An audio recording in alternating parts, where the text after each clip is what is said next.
जब यमराज ने बताया राम को उनके अंत का समय, क्या आप जानते हैं भगवान राम को उनके अंत का समय किसने बताया था और क्यों उनके सबसे प्रिय भाई को अपनी जान देनी पड़ी? कहानी की शुरुआत अयोध्या में रामराज्य चल रहा था, जहां हर तरफ शांति, न्याय और सुख था। राजा थे राम, लेकिन समय का नियम अटल है।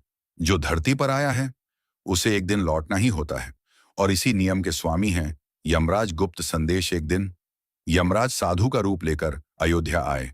उन्होंने राम से कहा, मुझे आपसे अकेले में एक बहुत महत्वपूर्ण बात करनी है। राम जी समझ गए कि यह कोई साधारण अतिथि नहीं है।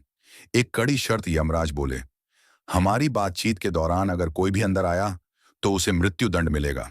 राम जी ने यह जिम्मेदारी दी अपने सबसे विश्वास पात्र भाई लक्ष्मण को। बाहर का तूफान, लक्ष्मण द्वार पर पहरा दे रहे थे। तभी अचानक क्रोध के लिए प्रसिद्ध आर्ष दुर्वासा वहां पहुंचे। मुझे तुरंत राम से मिलना है, लक्ष्मण ने विनम्रता से मना किया। लेकिन दुर्वासा का क्रोध भड़क उठा। अगर तुमने मुझे रोका तो मैं पूरी अयोध्या को श्राप दे दूंगा। सबसे कठिन फैसला अब लक्ष्मण के सामने एक असंभव स्थिति थी। अगर वो अंदर नहीं जाते, अयोध्या नष्ट हो जाएगी। अगर अंदर जाते हैं, उन्हें मृत्यु दंड मिलेगा। लक्ष्मण ने सोचा, मैं अपने प्राण दे सकता हूं, लेकिन अयोध्या को नहीं मरने दूंगा। और वो अंदर चले गए।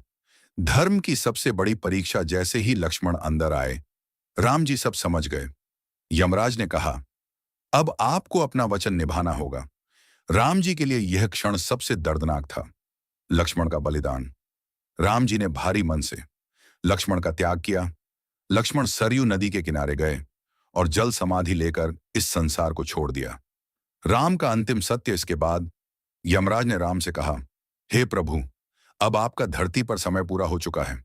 राम जी मुस्कुराए, क्योंकि वो जानते थे अब उन्हें अपने असली स्वरूप में लौटना है। कुछ समय बाद राम जी भी सरयू नदी में प्रवेश कर गए और अपने दिव्य रूप में वापस चले गए। यह कहानी हमें सिखाती है, वचन, धर्म और त्याग, इनसे बड़ा कुछ भी नहीं होता। अगर आपको ऐसी ही रामायण की गहरी और भावुक कहानियां पसंद हैं, तो वीडियो को लाइक और चैनल को सब्सक्राइब जरूर करें।